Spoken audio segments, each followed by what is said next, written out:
Gracias y buenas tardes a todos y a todas, perdón. En primer lugar, quisiera decir dos cosas que me parecen necesarias puntualizar. Si me hubiesen invitado para hablar sobre que robó o no robó Julian Assange estos documentos, creo que el debate se hubiese agotado en decir no, y no tendríamos más que discutir. Segundo, me parece que es importante también señalar aquí dos elementos fundamentales para este análisis. Primero, el tema de fondo, que es ¿qué hizo Julian Assange? ¿Qué hizo Wikileaks? ¿Y qué hicieron y provocaron los Wikileaks? Me parece que esas preguntas son las de fondo, en realidad, que se deben pensar, reflexionar y abordar desde varias ópticas quizás, pero sobre todo desde una, desde la que nos podemos defender en este oficio que es desde el periodismo. Yo diría que incluso en el Ecuador, quizás hago un paréntesis pequeño, el tema de lo público está siendo maltratado. Yo incluso diría que para nosotros, los medios públicos, para el Telégrafo, lo público es un sustantivo, que lo estamos construyendo y defendiendo a cada instante. Pero para algunos afuera, en la prensa privada y en algunos sectores políticos, lo público es un adjetivo, que está ahí dando las vueltas para maldecir a veces cosas que no se pueden hacer en los medios privados o en el sector privado. Yo quiero por ese lado reivindicar que gracias a la existencia de lo público como un sustantivo, y además añadiría como un sustantivo propio, es lo que nos permite a nosotros estar hablando ahora con otra altura, con otro nivel, y además empujando en direcciones distintas del debate, y ya no solamente si hacemos buen periodismo o somos periodistas de héroes. Yo creo que ni Julian Assange ni los periodistas debemos autocalificarnos de héroes porque esa no es nuestra función, sino como servidores de algo que se llama lo público, y eso quería puntualizar. Ahora, yo sí creo, insisto, que el tema fundamental es, o lo de fondo, en realidad es la información que produjo y que divulgó Wikileaks, Julian Assange y los medios de comunicación en general. Eso es lo de fondo. ¿Por qué? Porque si nos agarramos con la información que a veces producen determinados medios, no digo en el Ecuador, en general en el mundo, y se preocupan de las piernas de Shakira o de la celulitis de alguien, pues no pasa nada en el mundo no se transforma, no cambia. No se conmueve el mundo. Pero cuando Wikileaks divulga o produce la divulgación de documentos donde descubrimos la realidad que estaba oculta, ya la cosa es distinta. Y por lo tanto, ni vale la pena hablar de robo, de violar la ley, ni nada por el estilo, sino saber qué efectivamente había en esos documentos. Y a mí me parece que la discusión real, trascendente, es qué dijeron los Wikileaks. Y por eso me parece que es demasiado hasta absurdo, un poco tonto y trascendente seguir insinuando, seguir sosteniendo, insistiendo en si hubo delito sexual, si usó condón, no usó condón, si por eso la extradición, etcétera, etcétera, todo eso que ya sabemos todos, porque de alguna manera me imagino que todos los que estamos aquí estamos bastante empapados de eso, quizás algunos de ustedes más que nosotros mismos. Esos son devaneos que utiliza la prensa constantemente para no ir a lo de fondo y para considerar a los lectores a veces como tontos e incapaces de entender realidades que son mucho más complejas, mucho más complicadas. Y entonces, ¿qué decían esos documentos? ¿Qué decían esos cables? Cuando yo vi la publicación del Universo y del Comercio, evidentemente sentí una sana envidia, o una cochina envidia, para decirlo en términos criollos, de que lo tuvieran ellos y no lo tuviéramos nosotros, en este caso en el Telégrafo. Y ahí empezó un largo peregrinaje que mis compañeros del Telégrafo, algunos están aquí, saben que fue de hormiga, de trabajo silencioso, paciente, duro, a veces un poco hasta de frustrante, porque llegaban mensajes diciendo que no era posible, que había que hacer unas donaciones, que había que ir a Londres y no sé qué y no sé cuánto, y ahí nos quedamos. Y cuando ya se tuvo la posibilidad, que además fue abierta y pública, porque llegó a través de un Twitter, lo cual me maravilló, me sorprendió, 11 de la noche veo un Twitter dedicado a mí, y cuando abro estaban todos los cables de Wikileaks del Ecuador, los 3.549 cables que mencionaban al Ecuador o hablaban indirectamente de este país. Y uno cuando encuentra eso, la primera cosa que hace es decir, ¿y esto por qué no lo publicó el Comercio y el Universo?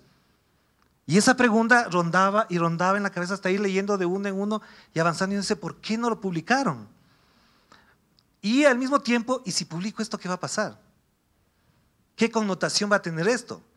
Evidentemente habían dos cosas, la una van a decir, claro, es gobernista, etcétera, etcétera, y con esto lo que va a hacer es acabar con la oposición y van a tachar de eso, etcétera, y la otra es, ¿hasta dónde contribuye con la realidad o con la transformación de esa realidad que a veces nos molesta o no nos satisface la publicación de esto? Y evidentemente cuando ya comenzamos a publicar, encontramos el efecto que es lo que deberíamos discutir ahora. Esa realidad que para nosotros estaba muy clara, muy definida, que incluso ahora permite a César Montúfar y a Andrés Páez abrazarse con Lucio Gutiérrez, había ahí cosas que no se habían contado. Y por eso incluso creo que el Ecuador cambió la percepción de esa realidad, no digo solo con lo del telégrafo, también con lo del Universo y también con lo del comercio. Cambió la percepción de esa realidad que habíamos vivido de una manera y que la embajada norteamericana y algunas personas en la embajada o llegando a la embajada la hacían de otra manera. Como por ejemplo, que los vicerazos del señor Febres Cordero no atravesaban ni siquiera por el Congreso ni por Carondelet, sino por la embajada, se daban una vuelta en la Patria y de ahí iban directo a la asamblea, a lo que era el Congreso en ese entonces. Y eso no lo sabíamos a cabalidad, aunque olfateábamos y sospechábamos que había ahí algo distinto. Y yo creo que incluso eso abrió un debate, una reflexión a todos los que leímos y a todos los que nos penetramos con esto, de qué historia habíamos vivido nosotros. Porque todos los que estamos aquí vivimos esa historia. No nos están contando la época de Eloy Alfaro, ni la de García Moreno, ni tampoco la de Velasco Ibarra. Nos estaban contando la historia que la vivimos todos aquí en el Ecuador en ese momento. Y eso creo que es importante considerarlo, no para hacer un análisis jurídico o sexológico de lo que pasa con Assange y con los Wikileaks, y mucho menos estratégico, militar, ni nada por el estilo. Y ahí creo que hay una responsabilidad muy grande del periodismo. Es decir, esa sí es una responsabilidad grande que se tiene que asumir como periodistas, es contar la verdadera historia de este país. Porque si la cuentan desde el poder, como ahora se dice, así poder vagamente, quizás hay unas interpretaciones de una naturaleza y unas consecuencias de otra. Yo creo que es importante que el periodismo asuma esa grave y enorme responsabilidad de contar bien la historia. Y yo creo que en este instante, en este momento en el Ecuador, no se está contando bien la historia de ahora. No por los contratos chinos, etcétera, sino en general. Porque estamos viendo que hay periódicos y medios de comunicación que no cuentan cosas que sí pasan en este país, quizás porque hay un interés político de solo apuntar o poner el ojo o la mira en determinados personajes. Entonces, los historiadores, si hay aquí historiadores, me van a disculpar, tienen que revisar la historia de los últimos años y escribir de nuevo la historia del Ecuador. Gracias a los Wikileaks y gracias quizás a algunas investigaciones que han ido saliendo poco a poco a partir de eso y algunas interpretaciones. Yo creo que ese es un elemento súper importante. Ahora, para no robarme mucho tiempo, ¿qué pasó en el mundo? Esa es la otra parte más interesante todavía. Interesante por la diversa, compleja, abundante, polémica y hasta delicada, grave y neurálgica en la que se puso el mundo alrededor de eso. Yo incluso, creo que lo he dicho, ya algunas personas también lo han dicho, después de Julian Assange y los Wikileaks, la historia no puede ser igual. Si nos volviéramos a reunir 100 años después aquí, pues tendríamos que hablar de ese momento como un momento paradigmático, como un acontecimiento, como lo dicen los filósofos franceses, como un acontecimiento. Y esa palabra acontecimiento tiene que pensarse así. Algo que trasciende, que va más allá incluso de nuestras propias posibilidades y capacidades de visualizar hasta dónde tuvo un impacto realmente poderoso en la conciencia, en el imaginario, en las leyes, en la juridicidad, etcétera, etcétera. Y ahí haría dos señalamientos. Primero, gracias a los Wikileaks, la diplomacia estadounidense ya no puede ser igual. Y ya no va a ser igual. Ahora tendrán que ser más cifrados sus cables, tendrán que cuidarse más, etcétera, pero también al mismo tiempo tendrán que mirar de otra manera a estos países. Porque sabremos nosotros ya que cuando salga un informe, un determinado documento, ya no lo veremos igual, ya no lo veremos tan santo ni sacrosanto. La diplomacia estadounidense, aunque no lo sepamos ni lo digamos, cambió desde el aparecimiento de los Wikileaks. Si no, miren el embajador estadounidense que tenemos aquí. Miren cómo han hecho las entrevistas con los periodistas de este país, el embajador de aquí. Como a nosotros del diario Telégrafo nos sentaron casi que en una sala de interrogatorio, al estilo como hacen en Guantánamo, y supongo que había un montón de cámaras. Y nosotros nos sentíamos raros, o sea, ahí era bien raro. Y por eso yo pedí incluso en el periódico, pongan esa foto para que vean, así nos dieron la entrevista. En estas condiciones nos dieron la entrevista a los periodistas ecuatorianos, en este caso a nosotros. Segundo, En el mundo, la correlación de fuerzas políticas sobre lo que piensan muchos gobiernos, muchos líderes políticos, muchos aspirantes a la presidencia, gente que hace trabajo en la academia de reflexión, no piensa igual ya de los Estados Unidos, aunque reafirme ciertas posturas que las tenga. Ahora tiene más datos de la realidad para sostener incluso sus propias posturas o para negar algunas que las tenía acumuladas o sostenía de alguna manera en sus escritos y manifiestos.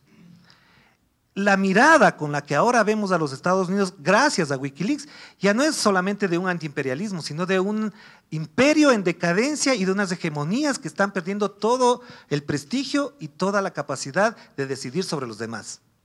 En esa entrevista con el embajador de los Estados Unidos, la primera pregunta que le hicimos a él fue: ¿hasta dónde llegan los límites de la soberanía de los Estados Unidos? Le repetimos 3 veces y nunca contestó. Porque para los Estados Unidos era normal, y creo que todavía creen que es normal, que su soberanía es ad infinitum. Aquí incluso tenían a un señor, le mató a alguien, cogieron y le mandaron un avión a Estados Unidos y no pasó nada. Y así pasó en muchas cosas. Gracias a Wikileaks reconocemos y encontramos algunos de aquellos acontecimientos informando por parte de los embajadores. Y hay un capítulo importante que creo que no se ha tratado bien. ¿Qué dicen los Wikileaks de Guantánamo? El diario El Universo, El Comercio, El Telégrafo, El Expreso, La Vanguardia, etcétera, etcétera, ¿han publicado los Wikileaks de lo que pasa en Guantánamo, de lo que se dice sobre Guantánamo? No. Ojalá lo podamos hacer nosotros.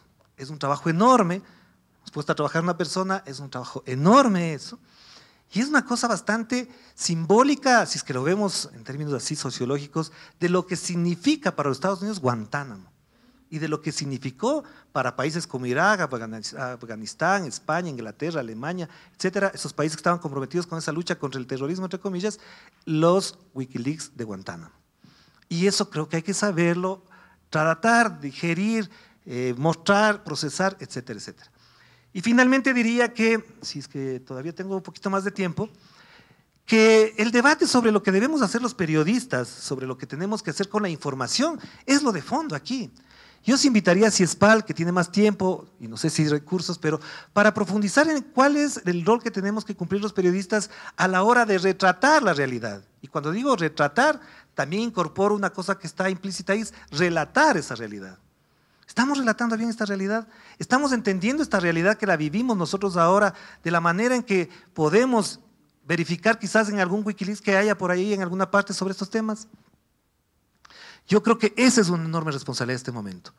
Y la enorme responsabilidad de los medios en general, por eso quiero cerrar volviendo al tema de lo público, es que los medios, la prensa en general, estamos en la obligación de darles a las autoridades también y a los ciudadanos los argumentos para que tomen decisiones y también para que procesen sus decisiones. Y no podemos actuar ni por revanchismo, como le pasa al señor Emilio Palacio, incluso a Diego Cornejo y otras personas más, y tampoco podemos actuar solamente por un comercialismo que garantice la venta y el rating, porque ese sí es un grave problema y por eso reitero en el tema de lo público. Porque si seguimos sosteniendo que lo único que garantiza para algunas personas, como pasó la semana pasada, que 157,000 usuarios de la empresa Claro reclamaron y por eso fue sancionada la empresa con una multa, e inmediatamente en los medios de comunicación aparecieron unas publicidades enormes y del tema desapareció. Si no, fíjese, me hubiese gustado traer, no pensaba que lo iba a mencionar, pero enormes publicidades de Claro para lavar la imagen inmediatamente. Y la información de los 157,000 usuarios afectados con el cambio de plan de Claro, sin haberles avisado ni nada por el estilo, desapareció de los medios. Gracias a que entró una enorme publicidad de la cual evidentemente todos necesitan. Pero hay unos límites, ¿verdad? Por supuesto que sí. 157,000 usuarios que denunciaron, no los afectados, que pudieron denunciar, estaban afectados por esa empresa. Y eso es lo que nosotros sí debemos discutir a partir de esto de los Wikileaks. El término público debe ser, y nosotros estamos en esa pelea, un sustantivo propio para los medios de comunicación en general, y ya no el adjetivo con el cual atacan a la competencia, que es en este caso lo público y también lo comunitario. Gracias.